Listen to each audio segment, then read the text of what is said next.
हमने क्या बताया कि ग्लोब पर जो अक्षांश रेखाएं खींची गई हैं, ठीक है। तो हमने यहाँ पर तो हमने ये अक्षांश रेखा खींचा। तो अगर अक्षांश रेखा आप खींचिएगा तो आप लैटिट्यूड लाइन कोई भी राउंड सरफेस है तो ऐसे सीधे चलते जाएगा तो क्या बना देगा वो? सर्किल बना देगा। क्या बना देगा? तो कहीं भी ग्लोब पर अगर अक्षांश रेखा खींच रहे हैं तो सीधे तो सर्किल बनेगा। क्या बनेगा?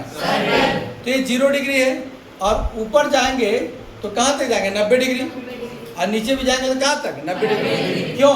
ऊपर से अगर बीच से अगर बेस पर लाएंगे तो कितना एंगल बन रहा है? 90 डिग्री। तो इसलिए ग्लोब पर 1-1 डिग्री पर अक्षांश रेखा खींचेंगे तो उत्तरी गोलार्ध में कुल कितना रेखा खींचाएगा? 90। और दक्षिण गोलार्ध में भी जब 1-1 डिग्री पर हम रेखा खींचेंगे तो कितना रेखा खींचाएगा? 90। और हम बताए कि हम अक्षांश रेखा हम सीधे खींच रहे हैं और सरफेस है राउंड। सरफेस क्या है? राउंड। तो राउंड सरफेस पर सीधे जब चलते जाएंगे तो क्या बना लेगा? राउंड। जैसे हम बताया बाइक को आप एकदम हैंडल तिरछा कर दो तो क्या बनाएगा? वो राउंड बना लेता है। तो इस तरह से इसका मतलब कि जितनी अक्षांश रेखा है, जितनी अक्षांश रेखा है ये ऐसे जा रही है, पीछे से घूम के आ जाएंगी। तो जितनी अक्षांश रेखा है सब क्या बना रही है? सर्किल, वृत्त बना रही है। और लैटिट्यूड लाइन में का सर्किल, सभी अक्षांश रेखाएं क्या बनाएंगी? सर्किल। अब यहाँ पर देखिए 1-1 डिग्री और 1-1 डिग्री पर खींचना बहुत असंभव है ना। 90 लाइन कैसे हम खींचेंगे बोर्ड पर? संभव नहीं ना है। तो 1-1 डिग्री पे खींचा हुआ तो हम एक अनुपात ले लिए।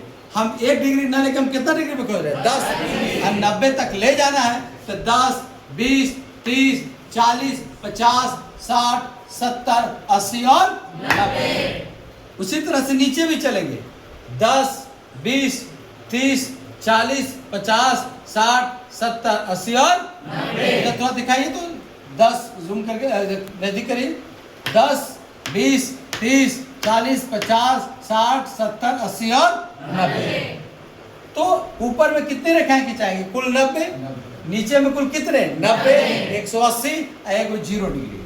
कितने रेखाएं होंगे? 181। कितनी रेखाएं होंगी? 181। कितनी रेखाएं होंगी? 181। कितनी रेखाएं होंगी? 181। कितनी रेखाएं होंगी? 181। कितनी रेखाएं होंगी? 181। तो इस ग्लोब पर आप देख रहे हैं ऊपर में कुल 90। हम लोग क्या किया है कि 10 का अनुपात ले लिया तो 0 से 10 के बीच में कितनी रेखा होनी चाहिए? 9 और होगा ना।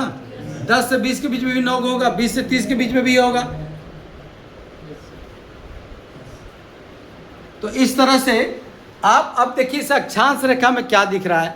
देखिए सभी अक्षांश रेखाएं एक निश्चित दूरी पर है कि नहीं है? yes, तो प्रत्येक अक्षांश रेखा आपको एक दूसरे के पैरेलल होगी। क्या होगी? प्रत्येक सीधी जाएगी और निश्चित डिस्टेंस पर है। तो प्रत्येक अक्षांश रेखा एक दूसरे के क्या होगी? देखो यहाँ पैरेलल दिख रहा है। प्रत्येक अक्षांश रेखा एक दूसरे के क्या होगी? है पैरेलल। प्रत्येक अक्षांश रेखा एक दूसरे के समानांतर होगी। अब बताइए कोई चीज अगर गोल हो तो सबसे ज्यादा उसका एरिया कहाँ आएगा? बीच में। सबसे ज्यादा क्षेत्रफल कहाँ होगा? बीच में। अगर कोई वस्तु गोल हो तो सबसे बड़ा एरिया क्या होगा? बीच में। तो अगर बीच में ग्लोब के लाइन खींचना हो तो सबसे बड़ी लाइन कौन होगी? बताओ। 0 डिग्री। सबसे बड़ी लाइन कौन होगी? 0 डिग्री। इसका मतलब है, ध्यान दीजिएगा, 0 डिग्री से ऊपर में सब उत्तरी गोलार्ध है। क्या है? क्या है? नॉर्थ हेमिस्फीयर है। तो 0 डिग्री रेड लाइन है। तो रेड लाइन से ऊपर में जो देख रहे हैं ये उत्तरी गोलार्ध और 0 डिग्री से जो नीचे में देख रहे हैं वो क्या है? दक्षिणी गोलार्ध। ये क्या है? सदर्न हेमिस्फीयर है ना। इधर डिग्री इसलिए है ना, देखो इधर 10 degree south, 20 degree south, 30 degree south, 40 degree south है ना, सब साउथ लिखा हुआ है। उसी तरह से 0 डिग्री से जब ऊपर में जाएंगे तो नॉर्थ हो गया।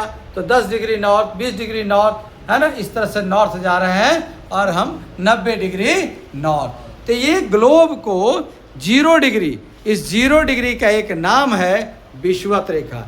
0 डिग्री का क्या नाम है? 0 डिग्री का क्या नाम है?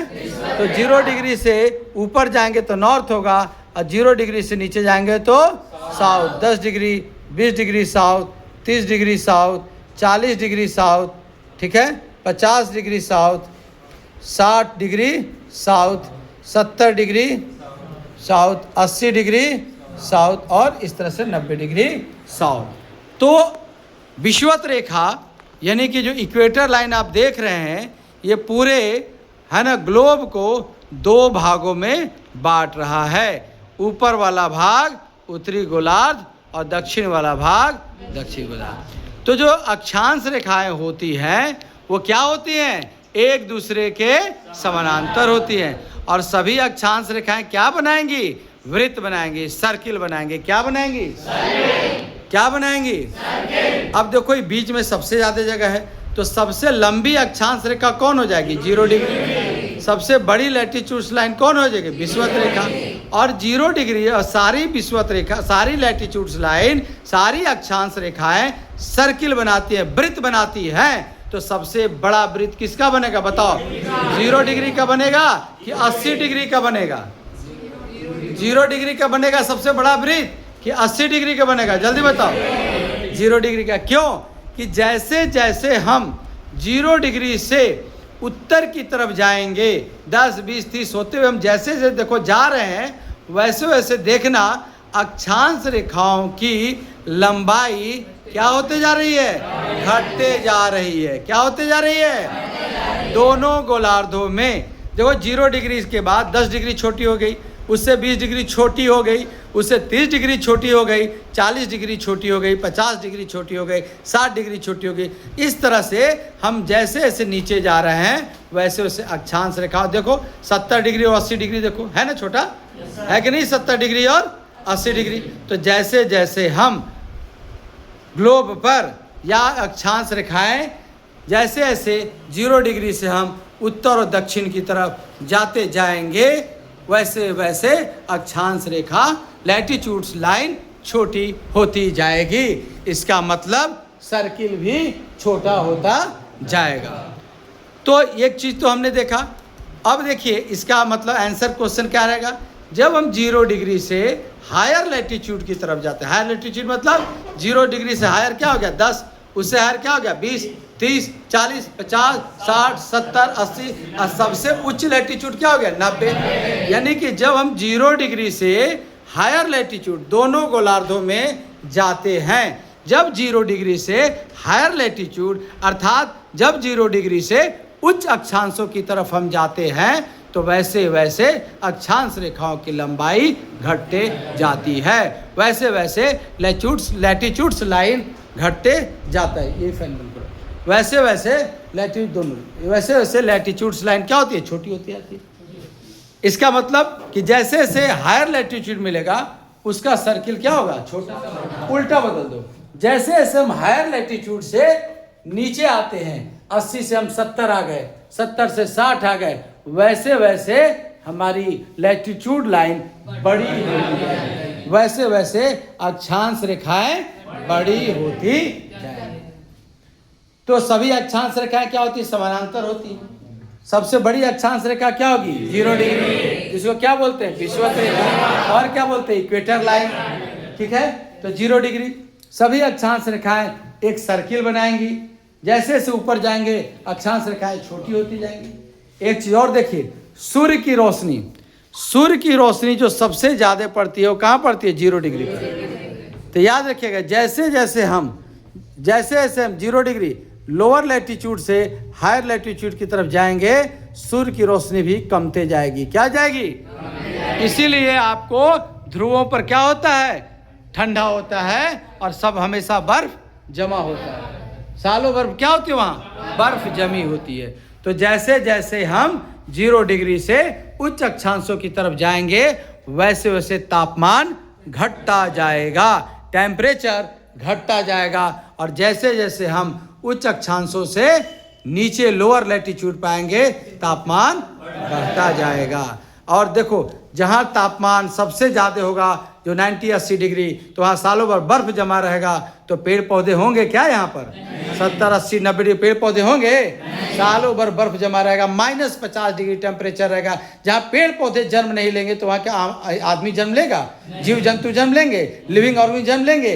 इसका मतलब यहाँ पर बहुत कम जैव विविधता पाई जाएगी, बहुत कम बायोडाइवर्सिटी पाई जाएगी, है ना। जीव जंतु पेड़ पौधे की संख्या उच्च अक्षांशों पर बहुत कम होगी। क्यों? क्योंकि सूर्य की रोशनी यहाँ ज्यादा नहीं मिलती। सूर्य की रोशनी ज्यादा नहीं मिलने के कारण फोटोसिंथेसिस नहीं होगा, माइनस में टेम्परेचर रहेगा, तो उच्च अक्षांशों पर जैव विविधता बहुत कम होती है। अब जैसे जैसे उच्च अक्षांशों पर नीचे हम आते जाएंगे, तापमान बढ़ता जाएगा, बर्फ घटता जाएगा, वैसे वैसे पेड़ पौधे जन्म लेते जाएंगे, जीव जंतु जन्म लेते जाएंगे। इसलिए जैसे जैसे उच्च अक्षांशों से निम्न अक्षांशों की तरफ आते हैं, वैसे वैसे जैव विविधता बढ़ती जाएगी, बायोडाइवर्सिटी बढ़ती जाएगी, प्लांट बढ़ते जाएंगे, जीव जंतु बढ़ते जाएंगे, एनिमल बढ़ते जाएंगे, है ना, ट्राइब्स बढ़ते जाएंगे।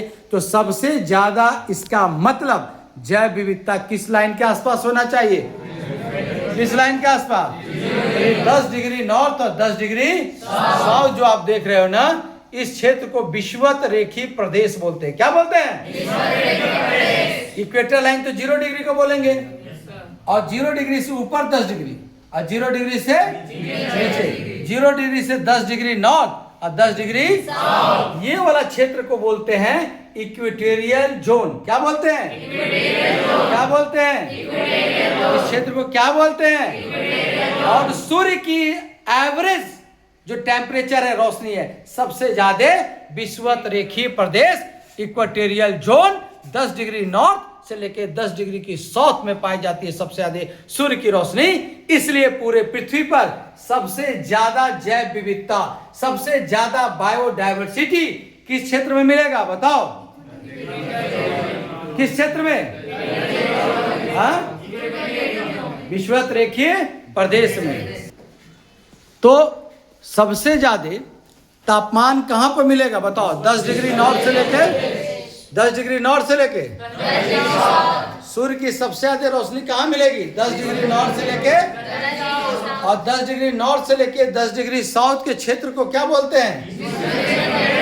क्या बोलते हैं इंग्लिश में? Equatorial zone. तो ये 10 डिग्री नॉर्थ से लेके 10 डिग्री जो आप साउथ देख रहे हैं, तो सूर्य की रोशनी सबसे ज्यादा यहाँ पड़ेगी, तो सबसे ज्यादा तापमान कहाँ पड़ेगा? विषुवत रेखीय प्रदेश। सबसे ज्यादा वर्षा कहाँ होगी? सबसे ज्यादा पेड़ पौधे कहाँ पाए जाएंगे? सबसे ज्यादा जीव जंतु कहाँ पाए जाएंगे? तो बताइए, पूरे पृथ्वी में सबसे ज्यादा जैव विविधता कहाँ पाई जाएगी? कहाँ पाई जाएगी? सबसे ज्यादा जंगल कहाँ पाए जाएंगे? सबसे ज्यादा जानवर कहाँ पाए जाएंगे? डिफरेंट टाइप्स ऑफ एनिमल्स कहाँ पाए जाएंगे? डिफरेंट टाइप्स ऑफ प्लांट कहाँ पाए जाएंगे? तो पृथ्वी पर, पूरे पृथ्वी पर सबसे ज्यादा जैव विविधता कहाँ होगी? बायोडाइवर्सिटी कहाँ होगी? विषुवत रेखीय। इसका मतलब जैसे जैसे हम विषुवत रेखीय प्रदेश से ऊपर जाते जाएंगे, जैसे जैसे 10 डिग्री से 20 डिग्री, 30, 40, 50, 60, 70, 80, 90, एक तो तापमान घटता जाएगा, तापमान घटता जाएगा तो बारिश घटते जाएगी, बारिश घटते जाएगी तो पेड़ पौधा घटते जाएगा, पेड़ पौधा घटते जाएगा तो जीव जंतु घटते जाएगा, तो कुल मिला के जैव विविधता घटते जाएगी। कुल मिला के जैव विविधता घटते जाएगी। तो जैसे जैसे हम निम्न अक्षांशों से दोनों गोलार्धों में दूर जाते जाएंगे या उच्च अक्षांशों की तरफ जाते जाएंगे, तो वैसे वैसे पृथ्वी पर जैव विविधता घटते जाएगी। और जैसे जैसे उच्च अक्षांशों से हम जैसे जैसे नीचे निम्न अक्षांशों की तरफ, निम्न अक्षांश मतलब लोअर लैटिट्यूड, मतलब संख्या कम हो जाएगा, तो निम्न अक्षांशों की तरफ आएंगे, वैसे वैसे जैव विविधता बढ़ती है। क्लियर है? ठीक है। सूर्य का तापमान भी बताइए, कोई दिक्कत हुआ? ये हमारा डेल्हा बैच है, डेल्हा बैच के छात्र हैं, ये हमारे डेल्हा बैच के स्टूडेंट जो कि ज्योग्राफी क्लास कर रहे हैं। बहुत सारे क्लास आके भी छोड़ दिए, महान आत्माओं की कमी थोड़े है। ठीक है, तो इस तरह से हमारा टॉपिक आज क्या खत्म हुआ बताइए? आज टॉपिक क्या खत्म हुआ? लैटिट्यूड। ठीक है, ठीक है ना?